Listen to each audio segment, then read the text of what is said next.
The Chicago Cubs blasted 5 home runs, steamed up their series with the Tigers, while Nolan Arenado walked off the Los Angeles Dodgers. St. Louis has won the series, and they're set up for a sweep. We'll break it down on this episode of MLB Game Night. When that final out is made, you know it's time for Locked On MLB Game Night. All the post-game reactions to every game across the league, every single night, with insights only the hosts at Locked On can provide. Prepare to experience game day reactions like never before. Only on Locked On MLB Game Night. Your team every day. Yes, welcome on into MLB Game Night, part of the Locked On Podcast Network, where we cover every game, every night, as only the Locked On Podcast Network can do it. I'm your host, Lindsay Crosby, host of the Locked On Braves Postcast. You can follow me on social media at Crosby Baseball. That's Steve Lenox, host of the Locked On Red Sox Postcast and Locked On Celtics. You're a busy, busy man. You can follow Steve on social media on X at Lenox on Baseball. Steve, a lot to get to today. The Angels came from behind to take a series versus the Mariners. The Pirates took down the Phillies to win the series, but lost Andrew Heaney to a calf cramp. We'll do all of that. First, today's episode is brought to you by our friends at FanDuel. Right now, new customers can get $200 in bonus bets when their first $5 bet wins. I teased it in the open there. I want to talk about Cubs at Tigers because yesterday, Tariq Skubal game, he did his thing. Tigers won 3-1. Today, 6-1 victory by the Cubs. They hit 5 home runs in this game. Here's one of our favorites, Sam Olber from Locked On Cubs, with his thoughts on the victory. Another bounce-back win for the Cubbies, this time in Detroit on Saturday afternoon. I'm Sam Olber from the Locked On Cubs podcast. Cubs hit 5 home runs in this game. Pete Crow Armstrong, Seiya Suzuki hit 2, Matt Shaw, Michael Busch. But the real story from Saturday is it's time to give Jameson Taillon some credit. He has been really, really steady lately. And after that start in New York where he gave up a bunch of home runs, he has been rock solid for the Cubs. 7 strong, looked the part, did an outstanding job, and really helped the Cubs win the game. I mean, we keep talking about the Cubs need to add starters, and of course they do. They do. But the job that Matthew Boyd's doing, that Taillon's doing, that Cade's doing, Ben Brown last night, you got to give a lot of these guys credit for holding down the fort with Steele out for the season, Imanaga out until, maybe mid-June or so. And just really impressed with Taillon today. Great win for the Cubbies. Let's go win this series on Sunday. Let's go win this series. Prove that we're a better baseball team than these Detroit Tigers. Let's go win this series. Let's go win the series. Jameson Taillon, 5th consecutive quality start. And to Sam's point, they've been talking about the injuries, losing guys.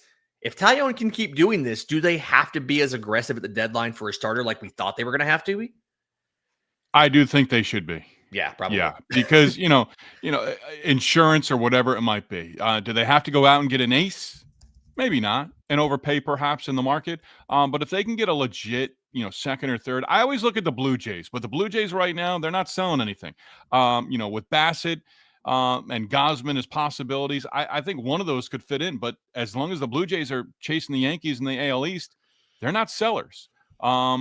But again, I think you do because as you talked about it, as Sam talked about it, these guys are fragile. Handle with care, right? Because you just never know. And Taillon, love to see it. I mean, this guy has dealt with so much in his past in terms of the injuries and all. And you forget where he was drafted.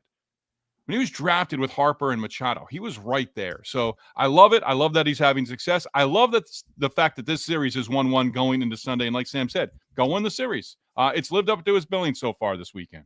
And Cade Horton versus Jack Flaherty, that's going to be a fun matchup for Sunday.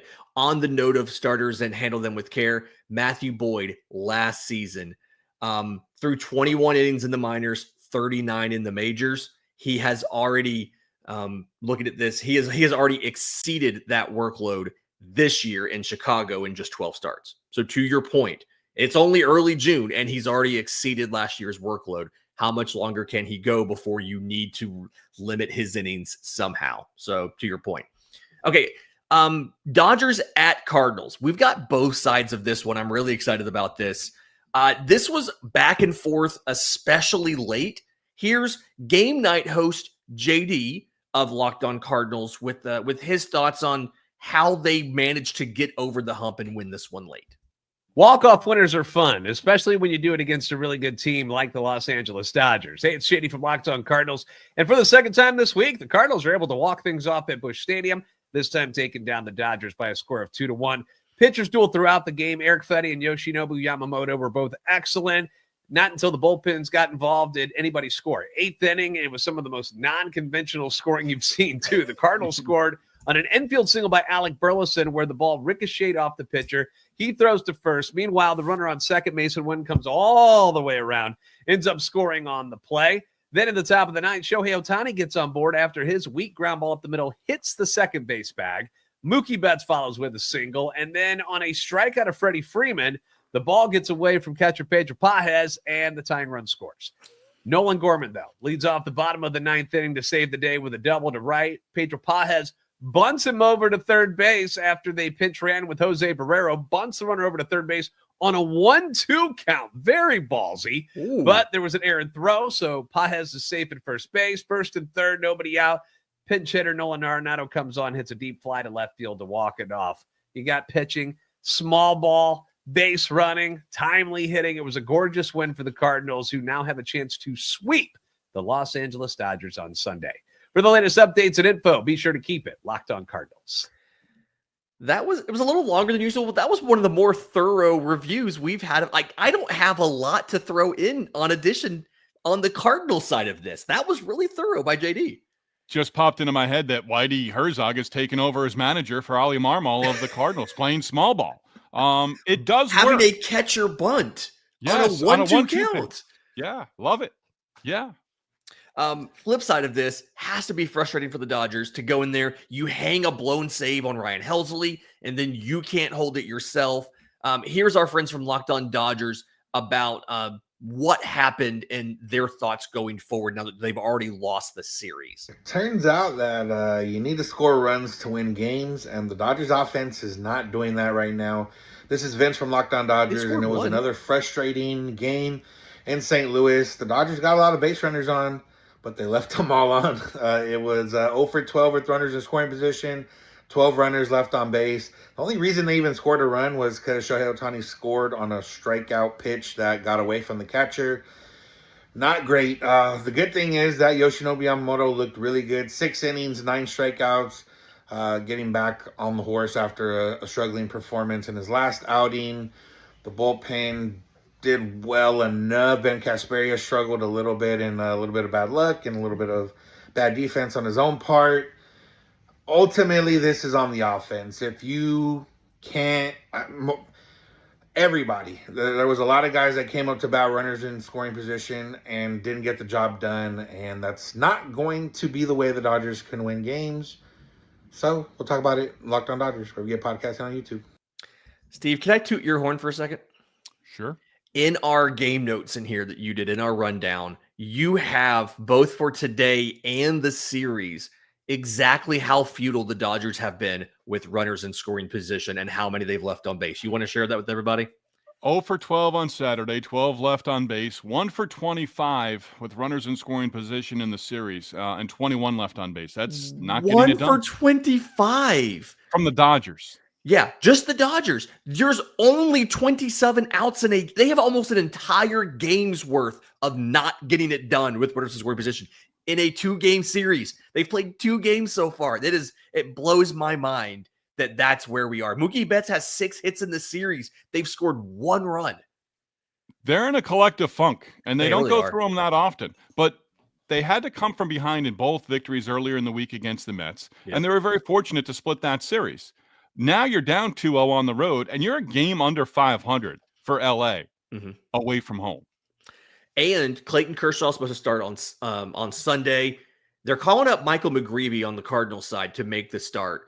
He has 1 start this year. He went 5 2/3 with 1 hit, no runs against the Mets. Remember that one. Watched it, and he was outstanding. Keith Hernandez was just like, where'd this guy come from? Exactly. And now he comes back to make a start with the Cardinals having the opportunity. They put themselves in the spot to sweep the Dodgers. This could be like, that would be wild if there's a sweep there. Talking about a sweep, another team on sweep watch, my Atlanta Braves. They went into San Francisco for the second straight day in this series. Pierce Johnson took a loss in the ninth inning by the Giants walking it off. Kind of frustrating, kind of how that happened. Here is my friend Jake Mastriani of Locked On Braves talking about, I think it's the fifth or sixth straight loss in a row of one-run losses for the Braves. The Atlanta Braves dropped their sixth straight game and their fourth one in a row in pretty heartbreaking fashion. Jake Mastriani here from Locked On Braves. And on Saturday, the San Francisco Giants walk off the Atlanta Braves for the second time in a row. This one, the Atlanta Braves had a lead in the ninth inning. Pierce Johnson on to try and get the save with Raisel Iglesias, no longer the full-time closer. And with 2 outs, Pierce Johnson gives up a 2-run home run, and the San Francisco Giants walk off the Atlanta Braves for their sixth straight loss. They still haven't won a game in the month of June, and is the fourth straight just devastating loss. You had the 2-1 loss in the middle game against the Diamondbacks where they were trying to give you the game, and then you blew a 6-run lead in the ninth inning in the finale of that series. You get walked off on a wild pitch in game 1 in San Francisco, and then you get walked off on a home run on Saturday. I don't know how a team bounces back from this. It feels like the Atlanta Braves are done. We'll talk more about it over on the Locked On Braves podcast. Okay, so what's more likely to happen on Sunday? The Braves get walked off via a pitch clock violation on the pitcher or on a balk by the pitcher? Like, what's more like with bases loaded, 2 outs in the ninth inning? What's more likely to happen in this case? I'll take the balk. I don't know if last time I saw a walk-off balk. I do want to see that. At this point, I'm rooting for chaos, right? That's what I'm doing here. What gets lost here is Bryce Elder. Oh my gosh. Because he was outstanding. 8 innings and a career high in strikeouts. But, again, it's where does this end? I mirror the Red Sox and Braves here of how do you get back on track? They've done it once already. Can they do it again? But again, they're in another deep hole. Braves are 27-36. The run differential is still positive. Like, that's how tough this has been. They are 9-18 in one-run games, and that is all of the difference in their season is 9-18 in one-run games. Again, +4 run differential, but they're 2-8 in the last 10. They've lost 6 straight, and they are winless in the month of June, which is a wild stat I never thought I would say technically on the 8th, but through games of the 7th. All right, final game of the segment here, Marlins at Rays. This has been really Marlins have been on a losing streak 5 games. They take this one 11-10 in 10 innings. I feel like once a series in Tampa Bay, in Tampa Bay, you're just prone to a wild run fest. And that's what this one is. Rays were up 4-0 after 2. Marlins got it to 10-6 after 5. And it goes to extras. Rays hit 5 home runs and still lost a game. How often do you see that, Steve? Not often. I mean, it's just one of those numbers from the day, from around baseball. And, I don't know that you regret a loss early on in June, but I mean, again, 5 home runs, that's wasted opportunity, especially when you got off to a good start in this one. Yeah. I mean, they were doing this really quickly. Christopher Morel has had a nightmare season. Yeah. 2 home runs, 3 for 3, 4 RBI, 3 runs. The defense still isn't there, but that doesn't matter if you hit 2 home runs in a game. Who cares? Danny Jansen, the rare catcher performance. Tampa Bay hasn't figured out catcher in a long time. Mike Zunino had the only good offensive year for them. He hit a bunch of bombs with a batting average under 200. So just kind of frustrating here. They do play again tomorrow. Really curious to see what happens to this. That ballpark, I was reading about park factors. Both there and in Sacramento, those minor league parks play significantly different day games versus night games. So I'm really curious to see what the finale looks like because they're playing a standard afternoon game. And it's got to be hard to figure out from a day-to-day basis what your ballpark's going to do from a run factor, from a power perspective, right? And it's already in the 90s, but it's hard to say, but it's actually going to get hotter in the next 8 to 10 weeks. And they're going to wear down. We know that. But again, they've stacked it, so they're not home a whole lot, but they're still playing home games. Yeah. Okay, speaking about wearing down, the Cincinnati Reds wore down Ryan Nelson of the Arizona Diamondbacks. We'll get to that next right here on MLB Game Night. Let's be real. Coffee isn't just a drink. It's a ritual. It's a lifeline. It's the thing that gets you from half asleep to fully functioning. And if it's that essential, why settle for anything less than amazing? That's where Trade Coffee comes in. Trade is the #1 coffee destination in the U.S. They deliver fresh, incredible coffee from over 50 of the country's top roasters. Whether you're a cold brew fan, a pour-over purist, they've got a roast you'll love. I took the Trade quiz. Only took a minute. They asked me questions about how I brewed my coffee, how I took it, the flavors I liked. And then from there, they sent me a bag that was just absolutely perfect. Coffee was fresh, smelled amazing. And honestly, I'm kind of ruined off of grocery store coffee now. It was that good. And if for some reason your first match is not perfect, Trade will replace it for free until they get it just right. So right now, Trade is exclusively offering our customers 50% off your 1-month trial at drinktrade.com/LockedOnMLB. That's TRADE.com/LockedOnMLB for 50% off your 1-month trial. drinktrade.com/LockedOnMLB. All right, Steve. Diamondbacks at Reds. Game 2 of a 3-game set. Reds won the opener. There was something where suspended last night. They came back. They won it here, went ahead and played the second game. And apparently the Reds had a bunch of offense left over from game 1. 13-1 victory over Arizona. Locked On Reds host Jeff Carr was smart here. He's like, let me go to the ballpark. I can catch a full game plus a couple innings because he was there for the first half of the first game. But here's his thoughts on the blowout victory. Sometimes all you need is hitting, and the Cincinnati Reds got that on Saturday. What's up? This is Jeff Carr from the Locked On Reds podcast, and CES is back. He had a walk-off hit in the first game, hit a home run in the second game, actually had a home run in the first game too. It was great to see him back, but Gavin Lux, if you listen to the podcast on Friday, I said take Gavin Lux to hit a home run on Friday. I hope you randomly took him to hit a home run on Saturday, because that's when he hit his home run. First home run at Great American Ballpark, and it's a grand slam. Nick Martinez with a nice pitching performance. Nick Lodolo with a great pitching performance in game 1. And ultimately, the Reds took the series, and they were able to do that in like 13 innings on Saturday. It's so weird. I'm getting rained on now. Gonna get out of the rain. Hopefully the Reds can get a sweep tomorrow.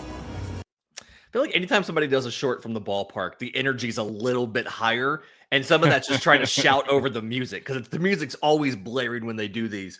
But Nick Martinez, 6 innings, 1 run, 6 strikeouts. CES played some third base in this one. He hasn't played third base on like a full-time basis since the minors, but they're trying to get spots for everybody.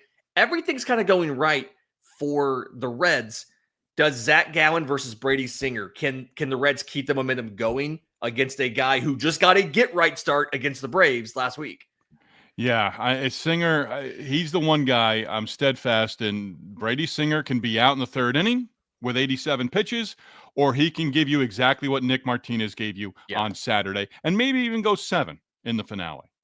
Yeah, it's going to be interesting to see what happens here. The Diamondbacks were on a 4-game winning streak before technically they lost twice today, because that game did finish up on Saturday. But curious to see, can they get back in the win column, because they got a little bit of help there. They're still 4th place in the division, 31-33. Giants ahead of them, Padres ahead of them, Dodgers ahead of them, and all of those teams are really far ahead of them. So they've got to get in the wild card here.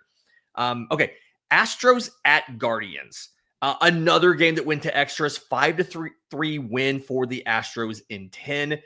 Another team that's surging, the Astros now 5 of 6. They are 10-3 in their last 13 games. They got Jake Myers, who has been a lot better defensively than offensively. They got a go-ahead run from him in the 10th. Isaac Paredes hit an insurance run. I always feel better about Paredes generating offense at home. He did this on the road. How much does it hurt, though, that Hunter Brown goes 5 1/3 with 1 run and gets no decision? Yeah, too many walks, 5 total. Yeah. But again, you win a game where the guy who's trying to establish himself as a front end guy in the rotation doesn't have his best stuff. So he battled, ends up with a no decision. 101 pitches, 57 strikes. That's not a good ratio. No. And that was Hunter Brown had a lot of those issues when he first came up, and changing the pitch mix helped a lot for him. And it felt like this was the old Hunter Brown when I was watching some of these highlights and some of these clips of this game. Well said. Today. The finale, Walter versus Tanner Bibby. Bibby. I've never actually known which one it is. Thank you. But that'll be on there. Cleveland needs this win to not get swept. We'll see what happens there. Okay. I'm going to do Padres Brewers so that you can take your Red Sox to close the segment. But Padres Brewers walked it off in the bottom of the 9th. Another, just tons of walk-offs today, right? 4-3 win here. And this is something Luis Arraez got the game tied in the top of the 9th. 2-out, 2-run double, literally down to the very, just like the very last chance they had to stay in this. Caleb Durbin ends up getting a walk-off home run to open the bottom of the 9th. That's always the coolest thing. It's like, we don't even have to make you sweat. The first guy that's up is going to crank one. Series is now even here. Ryan Burgett versus Freddie Peralta on Sunday. I have no idea who's going to win that because it's entirely up to the offenses here. I'm really curious to see what happens. Take the over with runs scored, I think. There you go. Red Sox, Garrett Crochet gave up a 3-run home run in the second in the Bronx, Lindsay, on Saturday. And the Red Sox were down, but then they scored 5 runs in the third, came from behind, held on and won 10-7 late. Trevor Story, 3-run double in that 5-run third inning, then provided the insurance. Yankees got a run in the bottom half of the 8th inning to make it a 1-run game. Trevor Story, 2-run base hit in the top of the 9th inning. Crochet ends up with the win despite giving up a season-high 5 runs. Story, I mentioned, 3-hit game. Romy Gonzalez, 3-hit game as well. A 2-run home run, his first on the year. Dobbins and Rodon, Sunday, series finale. Rubber game of the 3-game set. That's Sunday Night Baseball. That's not a bad matchup for Sunday Night Baseball. I'm just glad the Red Sox-Yankees rivalry is finally getting some national attention. I feel like it's always relegated to just regional broadcasts. I'm glad you're putting it on ESPN finally. There you go. Okay, in just a second when we come back, the Pirates surprisingly have won the series against the Phillies and are in position to sweep. We'll talk about that when we get back next, right here on MLB Game Night. The NBA Finals are in full swing, and every night, highlight-worthy performances, major momentum shifts, can't-miss moments. Whether it's a game-winning shot or a breakout player, there has never been a better time to get in on the action because FanDuel makes it easy to stay in the game, both before tip-off and live. They have player props, performance trends, same-game parlays. You have more ways than ever to play smart and win big.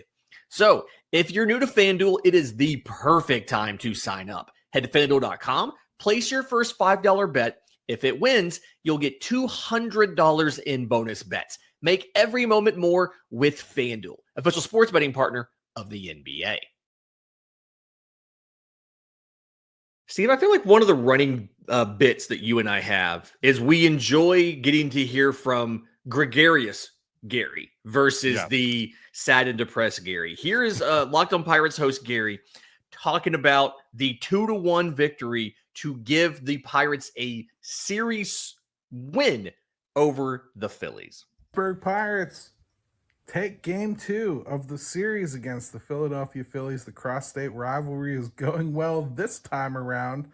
Pirates got swept in Philadelphia, and they're on the verge with a chance to do the same thing to the Phillies. Hi, this is Gary from Locked on Pirates. Another defining day for Henry Davis, who hits the go-ahead home run late in this one off Suarez, who was cruising in this one. Andrew Heaney pitched a heck of a ball game, too. I think at one point, he had thrown 43 pitches to get through 4 innings. It was 39 pitches to get through 4 innings. And then he cramped up out of the blue. Just got a cramp in his leg and they pulled him out. Seems like he's going to be okay, which is good news for him. Yep. Maybe not for Bubba Chandler. All in all, you got to feel good if you're a Pirates fan. You've won the first 2 games. You've already won this series. And tomorrow, you're coming out with Paul Skeens. Not saying it's a small task to take on Christopher Sanchez, but Paul Skeens. Good things, Bucco fans. And Henry Davis and Nick Gonzalez contributing is big for the future of this team, immediate and long term. More on this Monday morning on Locked On Pirates. You always have a chance to win a Paul Skeens start, and I just love that it works out. This is like in college when you see that college coach. It's like, you know what? I'm going to save my ace and not throw him on Friday night. Right. Like, you've won the first 2. You can put this thing away with your ace on Sunday. That's fun. That's got to be exciting for Pirates fans. Yeah, and we talked about it a little bit with Skubal going against the Cubs on Friday. You get him out of the way. He's not pitching Saturday or Sunday. You've got Skeens in the finale, and if you're the Phillies right now, losers of 8 of 9, you're looking at being swept by a team that's well under 500, but you've got one of the best pitchers in baseball going against you. You can't feel good Saturday night in Pittsburgh about the daunting task of facing Skeens in the finale. Yeah, a team that can feel good about the daunting task that they overcame today. The New York Mets in Colorado took down the juggernaut Colorado Rockies. Listen, the Rockies have been so good recently. They won a series. Like, they had a 3-game winning streak. This was a Clay Holmes start. I'm always a big fan of Clay Holmes. Here is Ryan Finkelstein of Locked On Mets about how the Clay Holmes start went. Blowout victory on Saturday night guarantees the first winning road trip of the season for the New York Mets. This is Ryan Finkelstein, the host of Locked On Mets, and we saw a great game on Saturday night. Ronnie Mauricio hit one to the moon for his first home run of the season. Jared Young went oppo taco for a home run, and Jeff McNeil hit his 4th of the year. 3 home runs for the Mets, 8 runs scored overall. Clay Holmes was great once again, a quality start, and the Mets were able to run away with one against the Rockies at Coors Field. Their 2nd in a row against the Rockies, and this guarantees their first winning road trip of the season. Prior to this, they had split their first 4 road trips, and they lost their last one, so this is the first time they will come home with a winning record after going out on the road. If they sweep the Rockies on Sunday, it'll be a 5-2 trip, but if not, they still guarantee at least a 4-3 West Coast swing. Not a bad set of games here for the New York Mets. We'll see if they can finish it off on Sunday. Steve, can I give you a wild stat here?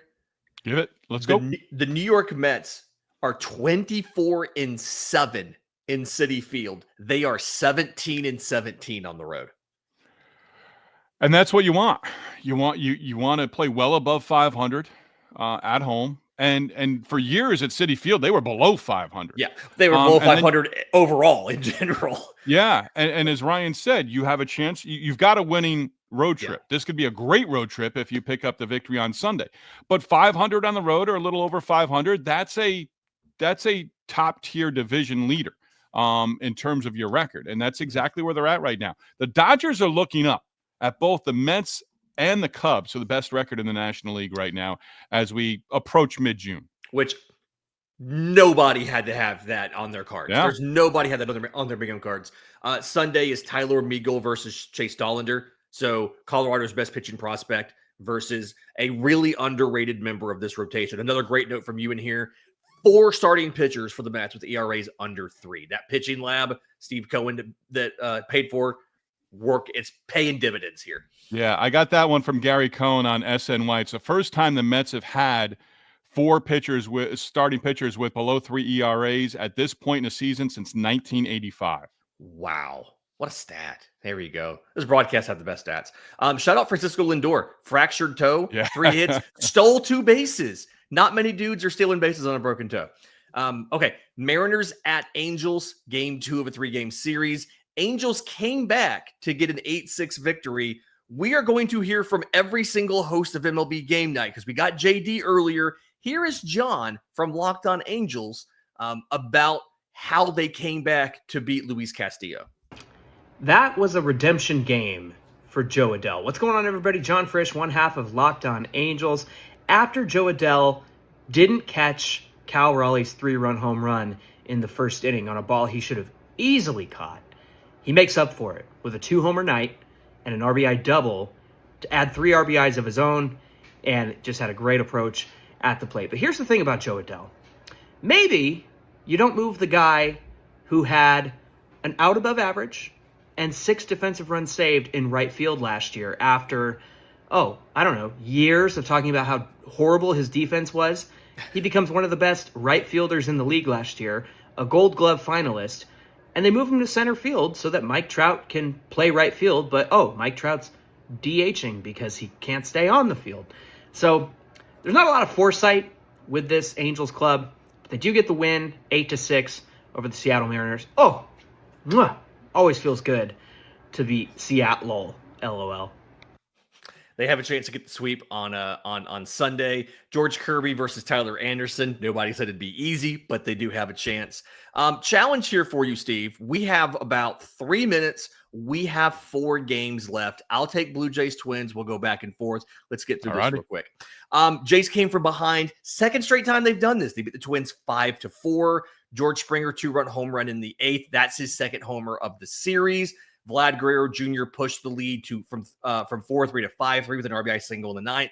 And the big thing here is Jeff Hoffman installed him as the closer. A couple teams wanted to sign him and backed out of it. He gives up a solo home run in the bottom of the 9th to make it a 1-run game, comes back, gets the next 3 outs. Second save of the series, 15th of the season. Blue Jays have now won 9 out of 10. Rangers Nationals a shutout win in the opener on Friday. Rangers return the favor. Jacob deGrom, Luke Jackson, Chris Martin combining on a 3-hit shutout to even up that series at a game apiece. deGrom 7 innings, 2 hits, walked no one, struck out 8. His 4th scoreless outing of the season. He's now 6-2 with a 2.12 ERA. The win snapping the Rangers' most recent 4-game losing streak. That is the Jacob deGrom that we were all hoping for. All right, Royals at White Sox. White Sox not only win the series with the 4-1 victory, they've now won 4 out of 5. We have to break up the Chicago White Sox. Adrian Hauser got released by the Rangers in mid-May. They signed him 5 days later.